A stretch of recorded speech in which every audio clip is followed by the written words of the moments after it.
Fala pessoal, tudo bem? Doutora Mônica Bergamo com mais um vídeo sobre dicas de saúde. Neste vídeo eu vou falar sobre intestino.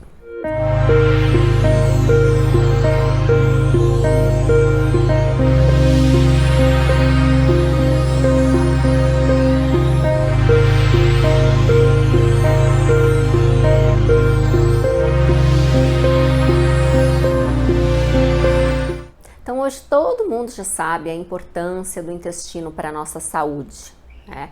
Em muitos trabalhos o intestino ele é considerado o segundo e até o primeiro cérebro. Então a gente sabe que no nosso intestino vivem cerca de 37 trilhões de micro-organismos, dentre bactérias, fungos, parasitas, vírus e outros micro-organismos. Então a gente tem mais DNA viral, bacteriano, do que DNA humano no nosso corpo. Então muitos cientistas eles até questionam quem que é o parasita e quem que é o hospedeiro. Será que é todo o nosso microbioma que está parasitando o nosso intestino, vivendo em simbiose, ou é a gente que está habitando o material genético deles? Mas de qualquer forma, a saúde intestinal hoje ela vem sendo muito estudada e correlacionada com diversas doenças. Por exemplo, doenças relacionadas com o sistema imunológico. Então a gente sabe que a maior parte das nossas células de defesa, elas estão nas portas de entrada do nosso corpo. Ou seja, nariz e rinofaringe, boca, tonsilas palatinas, tonsilas faríngeas e intestino, que também é uma porta de entrada dos micronutrientes do intestino para dentro da corrente sanguínea.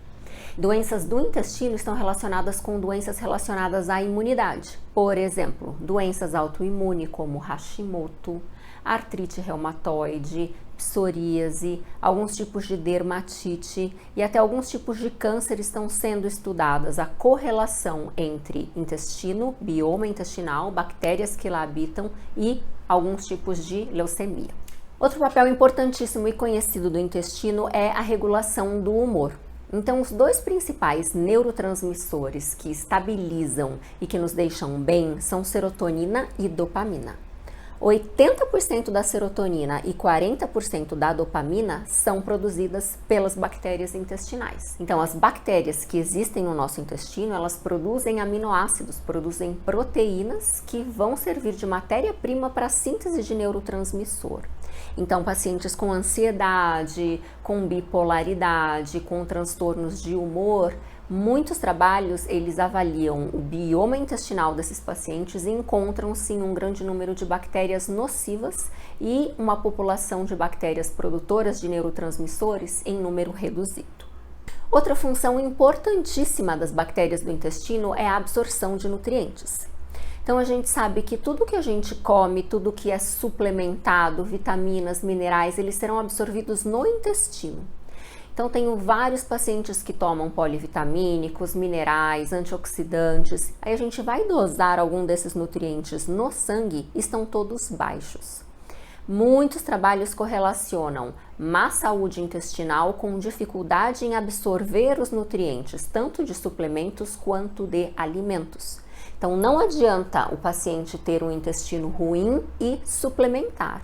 As vitaminas, os minerais, eles são absorvidos no duodeno, jejum e ilho, a grande parte deles. Então, se as bactérias que habitam essa região não estiverem saudáveis, equilibradas, a biodisponibilidade dos nutrientes será reduzida. Ok. E de que forma, sem o uso de medicamentos ou suplementos, você pode melhorar a diversidade do seu bioma? Você pode aumentar a quantidade das chamadas bactérias boas e diminuir a quantidade das chamadas bactérias ruins. Bom, a gente tem que pensar que todos esses parasitas, esses micro-organismos estão no nosso intestino. Intestino delgado, intestino grosso. Então, eles estão num espaço pré-definido. Se aumenta muito a quantidade das bactérias ruins, elas crescem, elas se multiplicam e elas ocupam o espaço das bactérias boas. Então a gente tem que tentar fazer um controle entre essa população das boas e das ruins. Então a primeira coisa que a gente pode fazer é consumir fibras. As bactérias que habitam no intestino, elas são chamadas de probióticos. Elas se alimentam do quê? Elas se alimentam das fibras, que são as conhecidas pré-bióticas. O que acontece? Quando a gente come algum alimento que contém uma fibra insolúvel, por exemplo, essa fibra ela passa no estômago sem ser quebrada e ela chega no intestino e a bactéria vai se alimentar dessa fibra.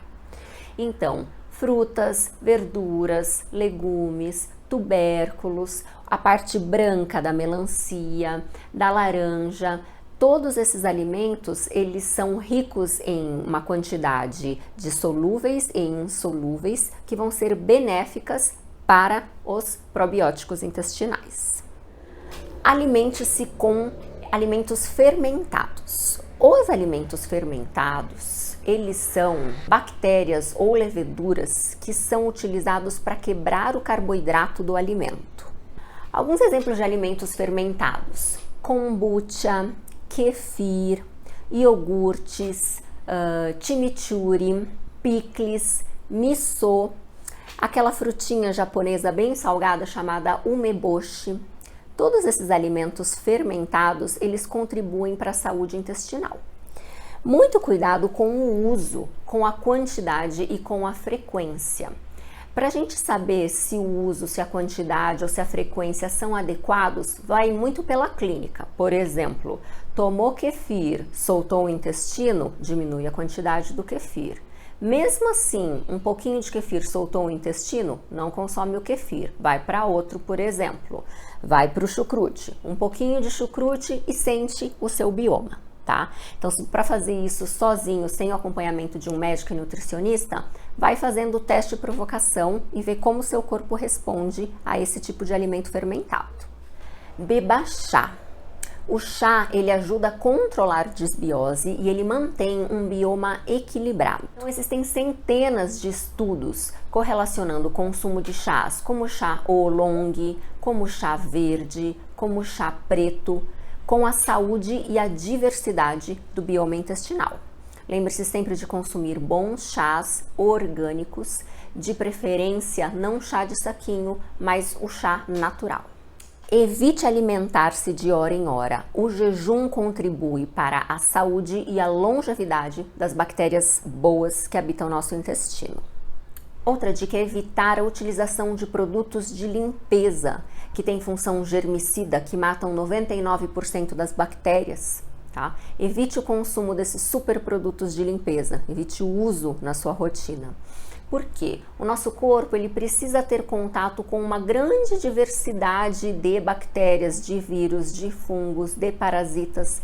Justamente aquela história que a mãe falava antigamente, da vitamina S de sujeira. Sim, é importante. Assim como o contato com animais. Então, trabalhos mostram que crianças que têm animais de estimação desde de 1, 2, 3 anos de vida têm menos crises de asma, alergias, infecções respiratórias. Então, a diversidade das bactérias que habitam o nosso redor, que estão na nossa casa, também influenciam na diversidade e na qualidade das bactérias que estão no nosso bioma intestinal. A mesma coisa é válido para os produtos que a gente usa no nosso corpo. Então, desodorante antitranspirante, bactericida, aerosóis de limpeza de face que também matam germes e matam bactérias, enxaguantes bucais que eliminam 99% das bactérias. Evite o consumo, evite a utilização desses produtos de higiene pessoal, pelo mesmo princípio dos produtos de limpeza. Bom, e lembrando que as bactérias boas e as bactérias ruins estão disputando por espaço no nosso intestino, evite alimentar as bactérias ruins. As bactérias ruins adoram açúcar, álcool, produtos industrializados e até mesmo adoçantes. Ah, mas o maltitol, o eritritol, o monkey fruit são saudáveis. Existe uma diferença entre ser saudável e alimentar bactérias nocivas ou não no nosso intestino. Qualquer tipo de adoçante, principalmente os terminados em ol, eritritol, xilitol, maltitol, eles alimentam bactérias nocivas no nosso intestino. Todo mundo tem bactéria nociva no intestino, tá? É impossível a gente ter 100% só bactérias saudáveis no mundo atual, né? Então, quanto menos você consumir esses produtos, melhor. Então, tenho diversos pacientes que fazem suco verde e colocam sucralose. Que come barrinha de proteína, na hora que come a barrinha de proteína que tem ali um eritritol, já sente um desconforto, já sente um estufamento. Então, evite o consumo de adoçantes. Muitos produtos naturais, light, cheios de vitaminas e proteínas contêm adoçantes. Whey protein contém adoçante, então evite o adicionar adoçantes às suas preparações, pensando na saúde do bioma intestinal. E a última dica é: sempre que possível, consuma alimentos orgânicos. Muitos herbicidas e fungicidas que contêm glifosato, por exemplo, além de contribuírem negativamente para o número de bactérias boas, ele faz com que a produção de proteínas e neurotransmissores pelas bactérias boas também seja diminuído. Então, de preferência, alimentos não industrializados, sem adoçantes, sem corantes, comida mais natural, não consumir açúcar, não consumir álcool e, sempre que possível, alimentos orgânicos. Então, para você ter saúde, longevidade, para conseguir prevenir doenças, o seu intestino tem que estar saudável. Não é somente uma questão de consumir lactobacilos, mas sim cuidar da dieta. O que mais está relacionado diretamente à saúde do bioma é a alimentação. Se você já tem uma doença autoimune, uma doença respiratória, uma doença cutânea, dificuldade para perder peso, resistência periférica à insulina, alterações hormonais, síndrome de ovário policístico, tudo isso pode estar relacionado com o seu bioma intestinal. Hoje em dia existem exames que a gente consegue ver qual tipo de bactéria, qual tipo de vírus, qual fungo, qual o pH do intestino. Então, com esses exames a gente consegue fazer uma intervenção mais precisa, mais personalizada. Procure a ajuda do seu médico, do seu nutricionista, do seu nutrólogo. Tá bom? Obrigada, até a próxima.